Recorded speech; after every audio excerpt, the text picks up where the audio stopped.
Bueno, bienvenidos nuevamente, en este caso al tercer videíto, en donde vamos a hablar un poco sobre todo lo que tiene que ver con la práctica en asistencia, digamos, y poder mencionar algunos tips que nos van a servir para poder trabajar en presencia, digamos, del paciente que tengamos, ¿sí? Siempre, obviamente, la aclaración de seguir, digamos, las indicaciones que el profesional de turno nos esté dando, digamos, para, bueno, poder discernir y saber cuál ejercicio o cuál actividad hacer y cuál actividad no hacer, y siempre, siempre, siempre poder recurrir al profesional, ¿no? Siempre poder preguntar, siempre poder averiguar lo que sea necesario para que su trabajo sea obviamente siempre más cómodo, digamos, y mejor, ¿sí? Entonces, voy a empezar con las prácticas en asistencia desde el punto de vista comunicacional, de todo lo que tiene que ver con el lenguaje, digamos, cuáles son algunos tips y algunas prácticas en asistencia que nos pueden llegar a servir para poder comunicarnos mejor con el adulto mayor o con el paciente, ¿sí? En este caso, es importantísimo poder explicar e intentar de que el adulto mayor o el paciente tenga el mayor conocimiento, digamos, de cuál es su situación comunicacional, ¿sí? Es importante porque las incertidumbres, cuando uno no sabe, digamos, por qué se comunican de determinada manera o por qué se intenta establecer un nuevo sistema de comunicación en el caso de lo que sea necesario, en el caso de que sea necesario, es importante, digamos, poder no alimentar incertidumbre, ¿sí? En este caso es importante, entonces, siempre al paciente poder explicarle cuál es la situación, digamos, ¿no? Y qué es lo que estamos haciendo. Una vez que tenemos, digamos, esa comunicación y ese punto en común y saber por qué nos vamos a comunicar como nos vamos a comunicar con el adulto mayor, es importante también poder llevar a cabo un lenguaje apropiado, digamos, para la persona que tenemos enfrente, ¿sí? Las personas tienen distintas características y es muy importante poder llevar un lenguaje, digamos, apropiado, poder establecer ese código en común con la persona que tenemos enfrente. Dentro de ese código en común y de esa cuestión de ese lenguaje apropiado, es importantísimo no perder la paciencia, digamos, en la comunicación, ¿no? Que ellos tengan su tiempo, tanto para poder escucharnos, como también para poder producir su idea, no recurrir a la corrección rápida, ¿sí? No recurrir a la corrección inmediata. Es importante que ellos sepan que tienen su tiempo para poder expresarse. Todo ese tiempo de comunicación se ve economizado y se ve, digamos, optimizado si es que nosotros utilizamos ese diálogo en oraciones cortas y sencillas, ¿sí? En oración corta y sencilla nosotros economizamos mucho esta ida y vuelta, digamos, comunicacional.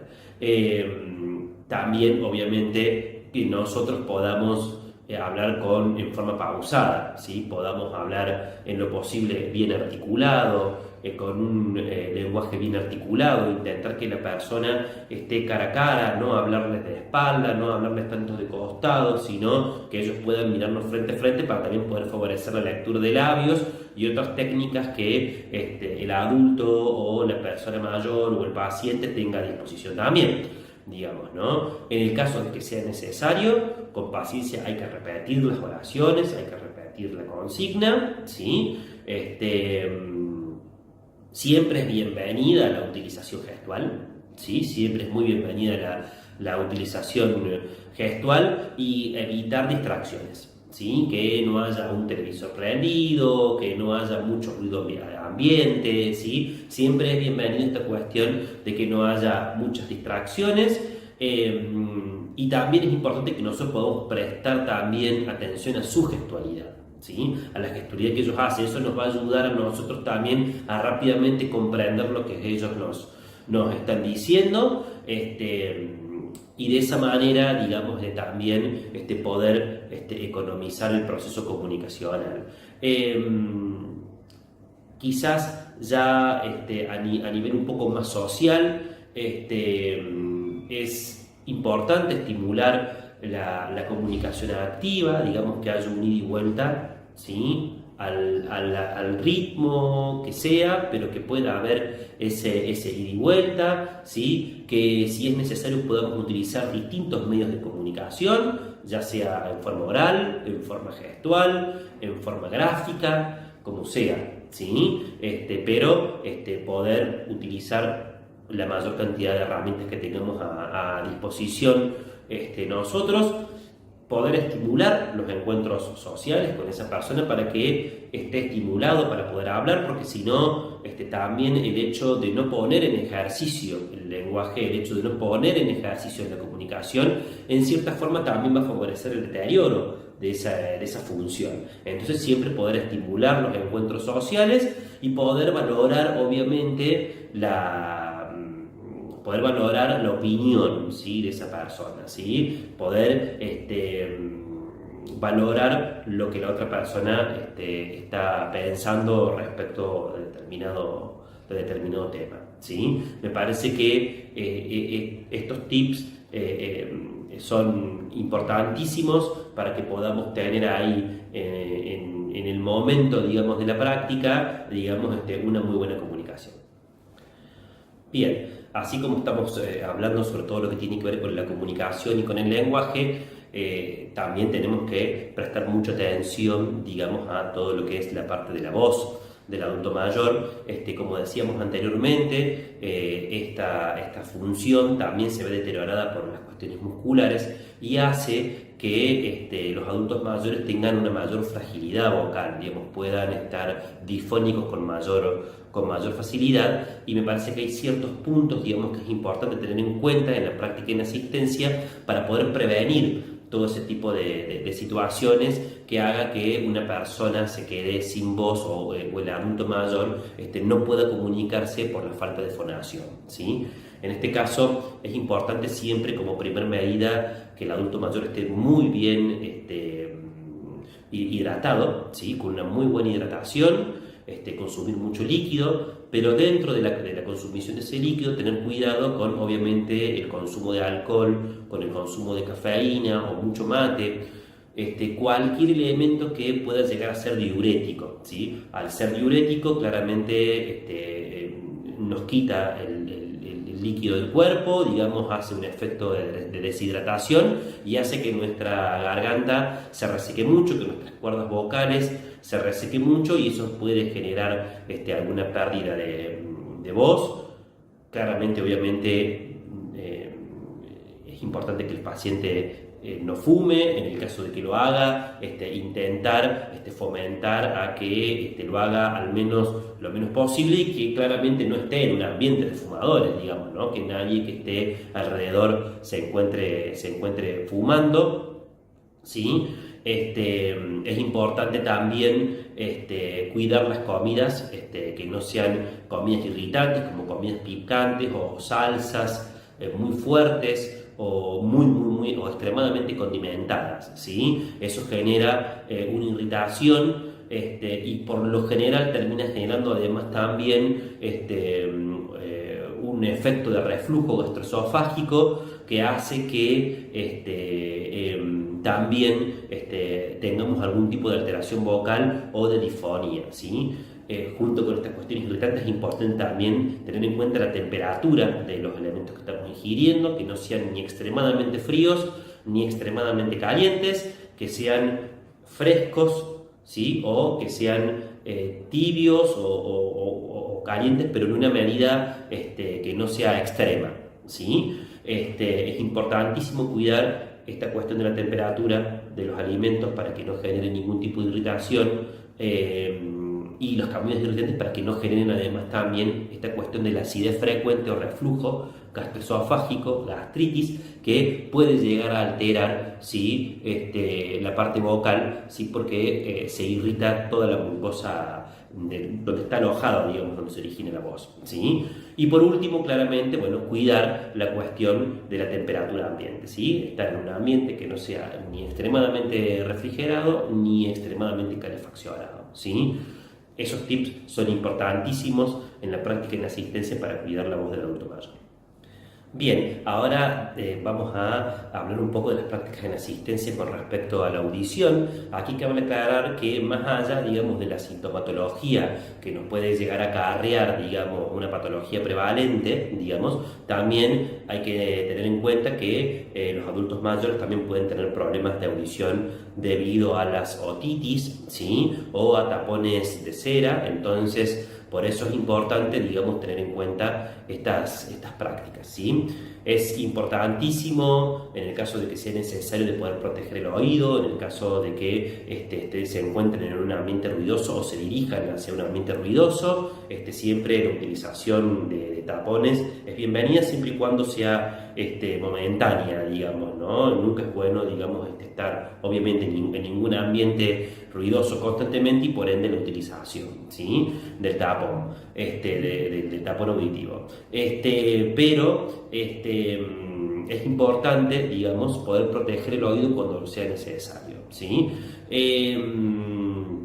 Es importante, como hablábamos recién en el aspecto comunicacional, sobre todo si la persona posee algún tipo de problema de audición, poder hablar a la cara, de frente para favorecer la lectura de los labios, intentar no utilizar el volumen alto, digamos, en los medios de comunicación, el teléfono, la televisión, la computadora, siempre intentar acostumbrar a escuchar a un nivel medio, porque si no esos umbrales siempre van creciendo, ¿sí? Y nos vamos acostumbrando, o el cuerpo se va acostumbrando cada vez a escuchar más fuerte. Entonces es importante que sea siempre en un nivel medio y no utilizar el volumen alto, ¿sí? Es importante cuando la persona se baña o se lava la cabeza, ¿sí? Tener un buen secado de los oídos para que no se genere ningún tipo de honguito o ningún tipo de tapón, digamos, una buena higiene con un buen secado. Pero es importante, digamos, en ese proceso de cuidado, de secar, no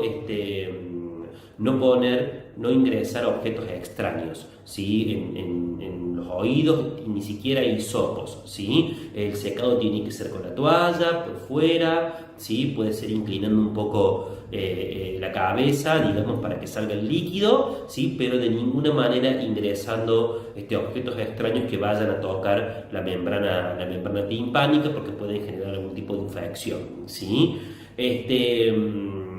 También obviamente es importante poder limitar los espacios ruidosos, pero lo más importante de todos, creo, es que en el caso de haber algún inconveniente auditivo o algún dolor, es no aplicar ningún tipo de remedio, ya sea farmacéutico o casero, digamos, por motus propia, digamos, no siempre recurrir para aplicar cualquier tipo de medicación o paliativo, recurrir al doctor para la indicación correspondiente, ¿sí? Bien, vamos a continuar entonces con estas prácticas en asistencia con respecto a todo lo que tiene que ver con la devolución. Como bien dice uno de los apuntes que ustedes tienen allí brindados, es importante generar todo lo que tiene que ver la intervención compensatoria. La intervención compensatoria tiene que ver con poder tener una técnica, digamos, y un determinado proceso y un paso a paso para que el paciente pueda deglutir en forma correcta, digamos, o lo mejor posible. Cuando hablamos de esta intervención compensatoria estamos hablando de, obviamente, una situación postural, digamos que el paciente esté en una determinada postura, que tenga una estimulación sensorial de lo que va a comer, que el paciente sepa que va a comer algo sólido, que va a comer algo semisólido o que va a ingerir algo líquido, digamos, para que eso no lo tome por sorpresa, ¿sí? Nunca, digamos, de ninguna manera ir de prepo a ponerle comida a una persona adulto mayor que tenga problemas deglutitorios, porque lo más seguro es que se va a ahogar, ¿sí? Entonces siempre con esa primera preparación, con esa primera información preparatoria para que el paciente sepa o el adulto mayor sepa qué es lo que va a venir, qué es lo que va a suceder, ¿sí? En este caso, en esta intervención compensatoria, obviamente lo más importante tiene que ver con estar en un ambiente tranquilo, ¿sí? Que no tenga sobresaltos, en donde pueda estar en una postura correcta, ya sea acostado o sentado, digamos, intentar estar a 90 grados, digamos, y siempre con la cabeza un poco más descendida para que el alimento no pase bruscamente hacia atrás, hacia la parte faríngea. Recuerden que la deglución es un reflejo, entonces apenas toca determinados lugares de nuestra boca, muy posiblemente ese reflejo se activa y genera una deglución indeseada y puede llevar a un ahogo, ¿sí? Entonces, siempre importante primero estar, como decíamos, en un ambiente tranquilo, en una buena postura. Primero realizar una higiene vocal antes de poder ingerir. Esto ya le va a ir dando cierta información al cuerpo para que pueda generar la cantidad de saliva necesaria, ¿sí? Para poder hacer una ingesta correcta, ¿sí? Es importante que nosotros estemos en un mismo nivel, ¿sí? Que el paciente, si el paciente está en cama, que no estemos parados en un ángulo distinto para el ingreso del alimento, ¿sí? Es importantísimo tener mucha paciencia al momento de la ingesta, que ellos puedan ir masticando, armando el bolo e ir tragando, ¿sí? al tiempo que necesiten, en pocas cantidades, ¿sí? Siempre lo que se aconseja es que sea una ingesta en poca cantidad, ¿sí? Y en el caso de que al paciente se le genere, digamos, una tos o se ahogue, no evitar, digamos, el proceso de tos, porque la tos también es un reflejo, que es un mecanismo de defensa para expulsar lo que entró por una vía incorrecta, digamos, lo que no entró por la vía alimenticia, entró por la vía respiratoria, y la tos es un reflejo que tiene el sistema respiratorio para poder expulsar, digamos, ese cuerpo extraño, digamos, ¿no? Entonces es importante que si hay un proceso de tos, poder favorecer, digamos, esa expulsión, digamos, ¿no? Es importantísimo no dejarlo solo al paciente durante la ingesta, ¿sí? Volver a hacer una higiene vocal cuando se termina la ingesta, y luego poder que ese paciente quede en esa posición de sentado, digamos, que es lo aconsejable, por lo menos media hora o 40 minutos más, ¿sí? Para que pueda hacer la digestión, y si luego se quiere acostar, que vuelva, digamos, a su reposo, ¿sí? Bien, con estos tips de las prácticas en asistencia hemos terminado, digamos, el módulo de fonoaudiología en la vejez. Hemos pasado por distintos conceptos y distintas etapas, digamos, de lo que es la fonoaudiología. Primero, todo lo que tiene que ver con el concepto de fonoaudiología y el sistema de sus funciones y sus sistemas en la normalidad, entre comillas, ¿sí? Luego, cuáles son las patologías prevalentes, cuáles son los diagnósticos que se generan, y en base a esos diagnósticos, cuáles son las prácticas en asistencia. La verdad que ha sido un placer, me encantó poder brindar esta información. Ojalá que les sirva, y obviamente siempre a disposición para lo que necesiten, ¿sí? Bueno, me despido, les mando un fuerte abrazo a todos, y espero que lo hayan disfrutado.